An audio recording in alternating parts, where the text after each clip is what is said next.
nkundira ngo usuhuze nguhe ikaze wamaze gukora subscribe, share, comment na like kuri Bigerezo TV. Usuhuze nawe utarayikora, ngushimire kandi nawe ugiye kumva iki kiganiro kugira ngo Imana ize kuguha umugisha. Rwose nkwatiye umugisha w'Imana, mbifurije kugira ishya n'ihirwe, mbifurije kugira impera z'umwaka nziza, mbifurije kandi kugira impagarike n'ubugingo. Aka kanya nje imbere ya kamera, maze iminsi ntameze neza, nararwayemo kubera iyo mpamvu nta mbaraga nari mfite, kubera ko uriya roho nzima umubiri muzima, ntabwo Mwuka Wera akorera mu mubiri urwaye. Iyo umubiri ari muzima n'umuntu w'imbere burya aba ari muzima. Rero nari maze iminsi ntameze neza, n'ubundi uba afite imbaraga nkeya, ariko Mwuka Wera araza kudushoboza. Munyemerere nsenge hanyuma tuze kwakira ijambo ry'Imana. Kandi nsuhuje abantu mwese mukunda Bigerezo TV, mbashimire. Imana ibahe umugisha. Turagushimiye Mwami Yesu, tugushimiye kugira neza kwawe, tugushimiye imbabazi zawe ugira, urukundo rwawe dukunda nirwo rutuma tudashiraho. Tugushimiye ko dukundira igihugu turinda, kandi ukarinda n'abanyarwanda aho baherereye. Tugushimiye kubw'abayobozi beza waduhaye b'igihugu cyacu. Tugushimiye kandi kubw'itorero, buri muntu wese mu itorero arimo turabigushimiye kuko ari we nyiri itorero. Tugushimiye kandi ubuzima ukomeje kudutiza, nuhabwe icyubahiro. Mpangaye kuvugana n'Imana, ndavuze ngo mu kwizera Mwuka Wera nanshyigikire. Nimba nkugireho umugisha, nyemerera Umwuka Wera aze anshyigikire muri uyu mwanya, kandi bitavuga Imana byose bihagarare, ahubwo Imana ifata umwanya wa mbere. Turwaye umwanya wa mbere mu mitima y'aba bantu bose. Icyubahiro n'ubutware no gukomera bibi by'Imana yacu isumba byose, mu izina rya Yesu, amen. Reka ngusuhuze rero, mubwire ngo ndagukunda, umuntu w'akadasohoka, uri inshuti y'akadasohoka. Kandi kimwe mu bintu biranga umuntu ko akunda undi, bajya bagirana ibiganiro, bakaganira, bakungurana ibitekerezo. Rero njyewe ibiganiro numva nta bindi twagirana jye nawe, ni ijambo ry'Imana. Ikiganiro numva twagirana ni ukuganira ku by'uru rugendo, kandi iby'uru rugendo nta muntu wabyishoboza. Ni ugufatikanya, ni ukungurana ibitekerezo, ni ukugirana inama mu rugendo. Ibintu byatumye mu Kristo na Byiringiro bagera mu rurembo Siyoni, ni uko bagendaga bakomezanya, bahana ubuhamya. Mwabwira undi iti jyewe nafashwe gutya, byagenze gutya, nahagurutse mu rugo gutya na gutya. Icyo bita guhana ubuhamya. Guhana ubuhamya rero biba byiza, uretse ko abantu benshi basigaye batagitanga ubuhamya, sinzi impamvu. Ariko kandi hari uburyo n'abantu benshi bishakira ubuhamya, agahimba n'ibitariho. Ukajya kumva umuntu aravuze ngo vukana n'abana 24 cyangwa 30, kandi mu by'ukuri batavukana. Donc akaba n'umunyabinyoma. Dufite abantu bazi gutanga ubuhamya butari bwo, kugira ngo yenda yemerwe, cyangwa se afite n'izindi nyungu abakurikiye. Ariko burya no kubeshya ni icyaha. Kubeshya ni icyaha, abantu ntimugakinishe ibyaha. Icyaha cyose ni icyaha. Rero nkundira dusome ijambo ry'Imana, kandi twasenze. Mwuka Wera w'Imana ari muri jyewe. Turasoma urwandiko Pawulo yandikiye Abaroma, igice cya 12. Abaroma igice cyaho cya 12, tuze kumva icyo umwuka abwira amatorero. Urwandiko Pawulo yandikiye Abaroma, igice cyaho cya 12, turahera ku murongo waho wa 2. Munyemerere dusome. Niba ufite Bibiliya yibumbure. Abantu benshi muri iki gihe Bibiliya rwose kuyigendana, hari abo bitera ipfunwe, kubera ko bavuga ngo bafite Bibiliya muri telefone. Ariko nimba ufite Bibiliya aho wicaye, aho uri se, fata Bibiliya dusome ijambo ry'Imana.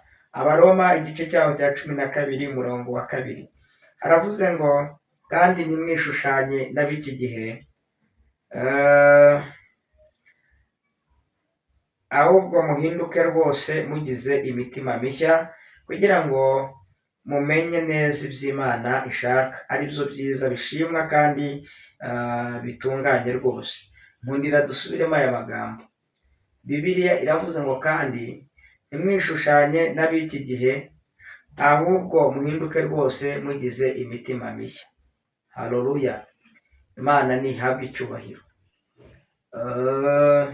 Twongereho n'ayandi. Urwandiko rwa mbere rwa Petero, urwandiko rwa mbere rwanditswe na Petero. Mbibutse ko Petero yanditse inzandiko ebyiri, hari urwandiko rwa mbere hakaba n'urwa kabiri.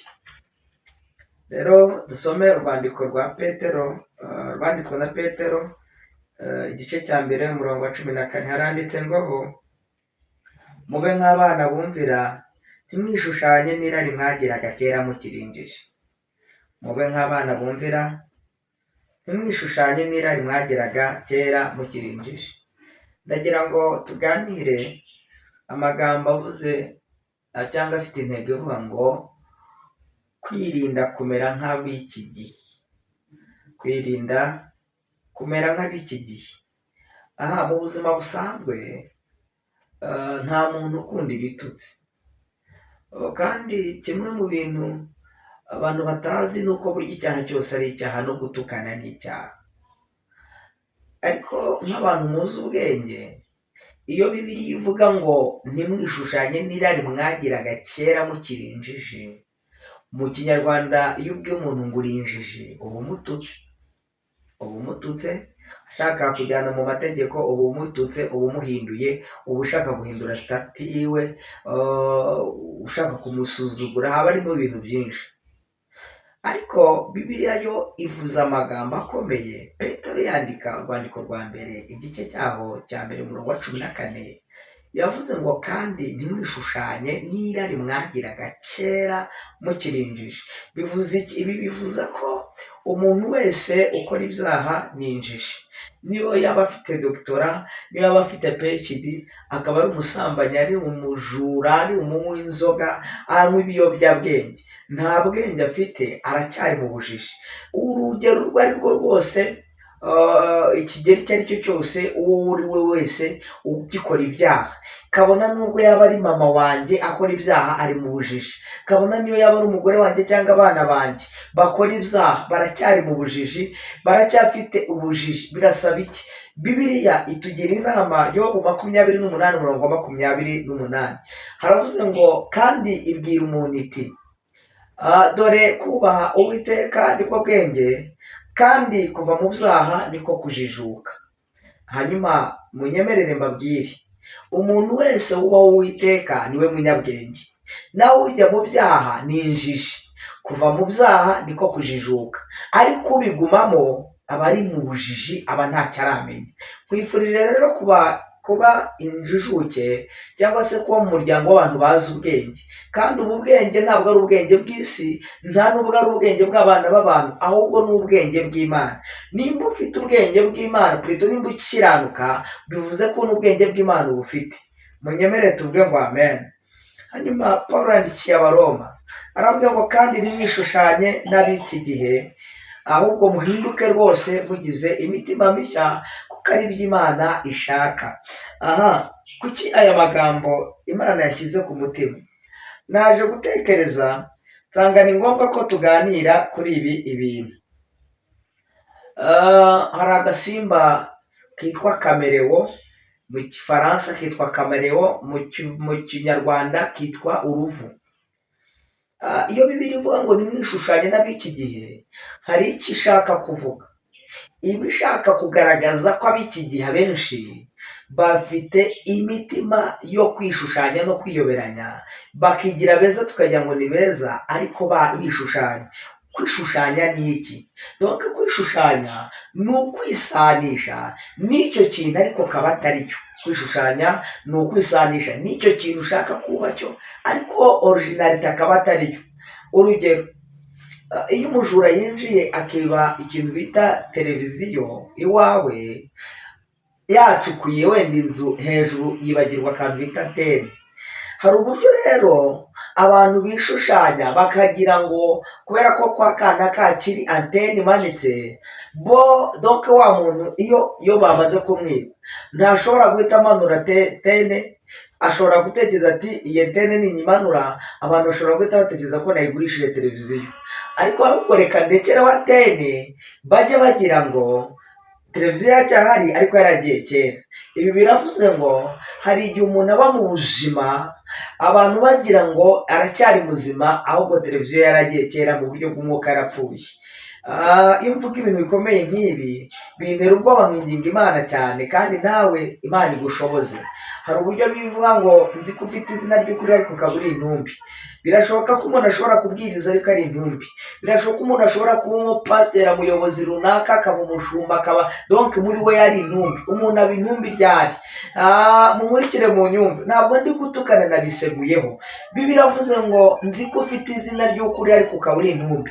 Umuntu agera ku kigero cyo kuba intumbi ryari? Aba yaramaze gukora ibyaha, ubwenge bwaragiye, akagira ubujiji, hanyuma y'ubujiji akaza gupfa. Gupfa kwe rero kubera ubujiji asigara ari intumbi. Kandi Yesu hari amagambo yose avugana n'aba bantu basa nk'abapfuye, arababwira ngo yewe usinziriwe kanguka, Kristo abone uko akumurikira. Ikindi Yesu yavuze amagambo meza, haleluya. Yabwiye Petero, aramubwira ngo Petero we, kuri wowe niho nzubaka urufatiro. Kandi Petero we, mwubakwe nk'amabuye mazima. Imana ishimwe. Kugira ngo ube umuntu muzima ugomba kuba uri wubatse ku rufatiro, uri connected n'urufatiro rwa Kristo. Ariko iyo wakoze ibyaha, urufatiro rwa Kristo ruba kure yawe. Iyo wakoze ibyaha ukakora ibyangwa n'amaso y'Imana, ntabwo Imana muturana. Nk'uko duturanye n'abaturage, abavandimwe mu mudugudu, ku buryo najya gusaba amazi kwa Bonifrida wenda cyangwa se kwa Mabisheza n'ahandi hatandukanye, kubera yuko duturanye ari abavandimwe banjye, nshobora kujya kubasaba amazi cyangwa se tukaba twanarahurayo. Ariko iyo umuntu yamaze gupfa, uyu muntu nta kintu wamusaba. Imana niturengere, iturinde kumera nk'ab'iki gihe. Ab'iki gihe rero nibo ushaka ko tuza kuvugaho. Nari ndi kubabwira ku gasimba kitwa kamerewo. Mu bushakashatsi maze iminsi nkora, njya nicara nkicara ahantu hanjye nyine nkamedita, nkakora icyo bita meditation, nkatekereza ibintu n'ibindi. Naba mfite agakayi n'agakaramu, nkumva ibintu biri kugenda byisukiranya, bimwe ndabyandika, ubuhanuzi ndabwandika, Imana impaye ijambo ry'Imana ndaryandika kugira ngo ntazabyibagirwa. Rero nkundira ngusabe iki kintu, ndabizi ko bikugoye, ariko nyemerera ugerageze mu ntege nke zawe. Haleluya. Mu ntege nke zawe wirinde, donc utitaye igihe umaze, wongere, kuko nta gihe dusigaranye. Irinde kwishushanya n'ab'iki gihe. Kwishushanya rero, hari uburyo umuntu ashobora kwigaragaza, kwishushanya kuri kwinshi. Donc hari n'abafata ingo bakajya ku kibaho bakishushanya ku buryo yiforuma, ukabona ni ikintu kimeze nka wa muntu nyirizina, ariko atari we nyirizina. Abakoze ikintu cyitwa kwishushanya cyangwa gushushanya abandi. Kwishushanya nanone tubihe inyito, nko kuba ushobora kuba wigaragaza neza ariko wowe ubwawe nawe ubizi kuri mubi, cyangwa n'abandi bantu bakubona neza wigaragaza ariko wowe ubizi, babyita kwishushanya. Ukaza muri korali, tugira abasore benshi bagiye bishushanya, kandi kwishushanya kwabo icyo bashakaga barakibonye. Ahubwo bashiki bacu, mujye musenga Imana ibayobore. Aba basore bagiye bishushanya, akaza uko yabonye Mariya ari kuririmba akumva aramukunze. Kuririmba kwa Mariya wigeze umuha impano? Ko ari kuririmba kubera Imana yamwihereye.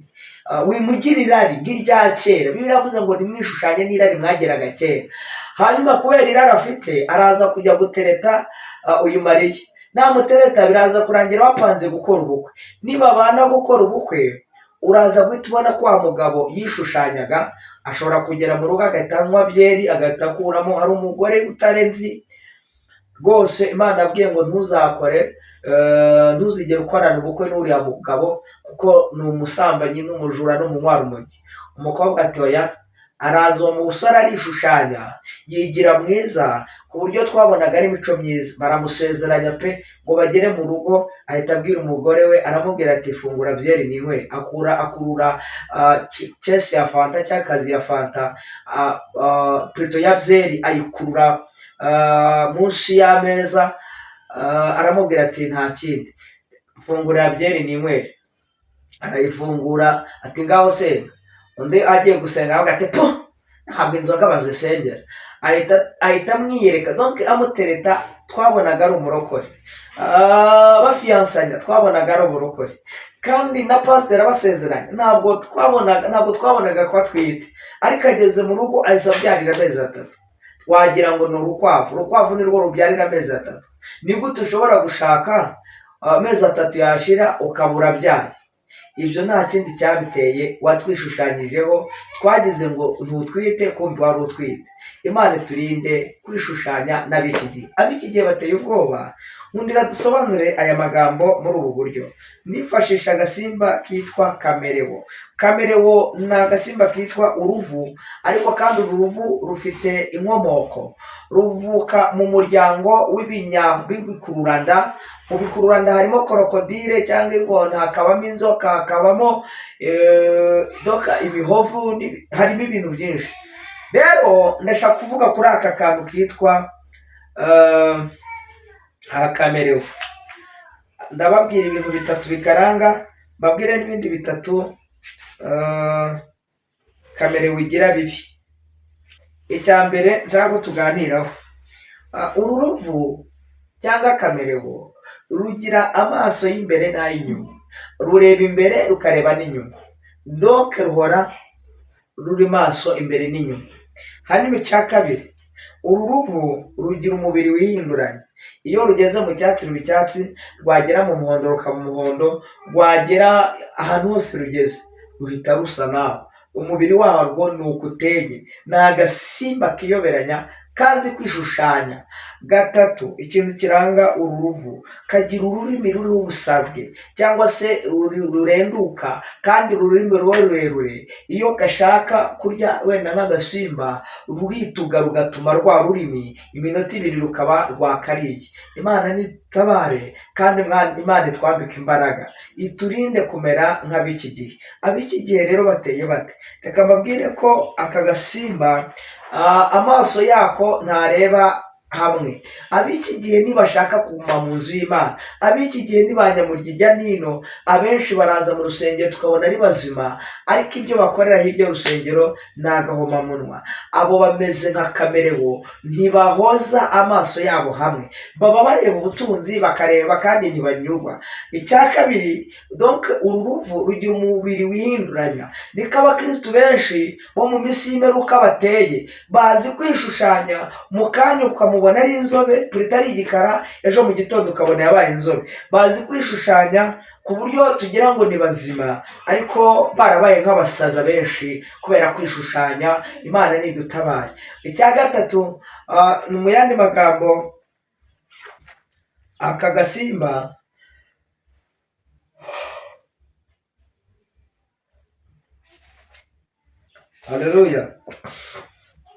haleluya, kagira ururimi rurerure kandi ruriho ubumara. abakristo benshi muri iki gihe cy'imperuka ntibashaka gukizwa, kubakizwe n'indimi. baravuga, barabeshya, barabeshyerana, ururimi banakoca abeshya bagambana. ni ururimi Bibiliya yo ivuga ngo Yakobo abyandika aravuze ngo ururimi ni inyama ntoya imeze nk'agashashi ushobora kujugunya mu ishyamba rigashya ryose.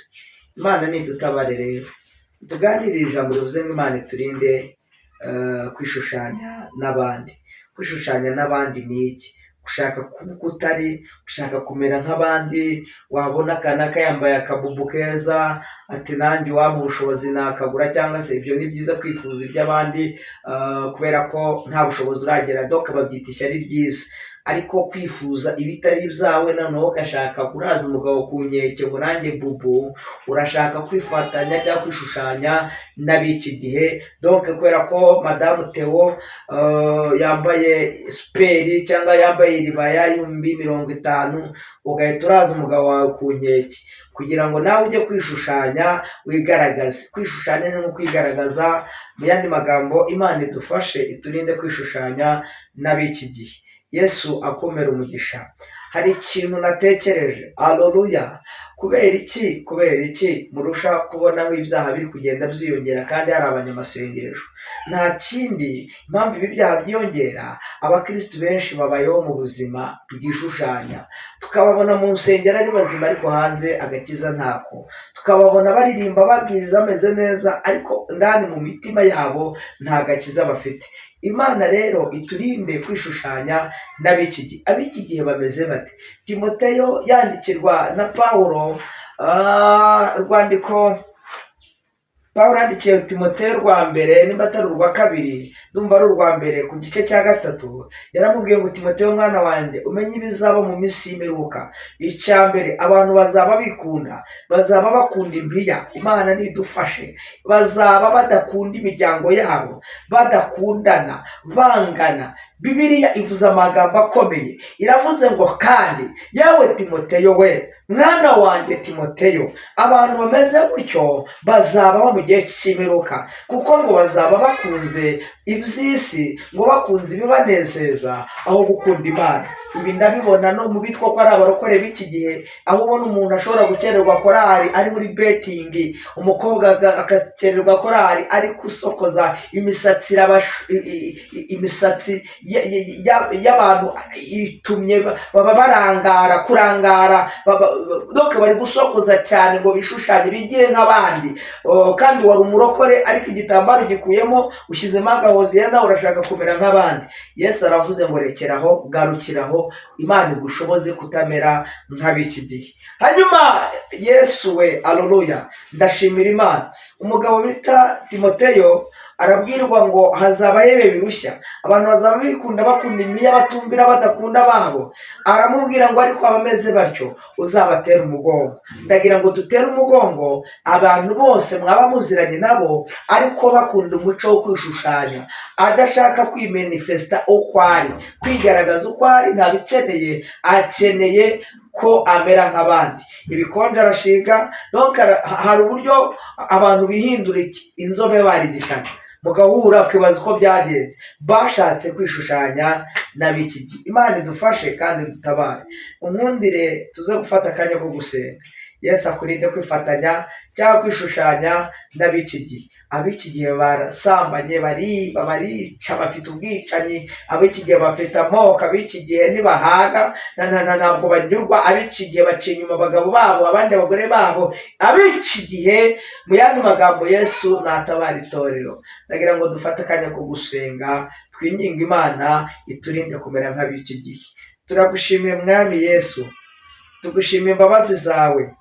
Iki kiganiro cyangwa iki cyigisho kigere kure. Ndasenze kugira ngo uturinde kwifatanya cyangwa kwishushanya n'ab'iki gihe, mu izina rya Yesu. Ahubwo uduhe guhinduka tugize imitima mishya. Urakoze Mwami ko ushoboje, kandi urakoze ku bw'aba bakunzi bacu ba Bigerezo TV.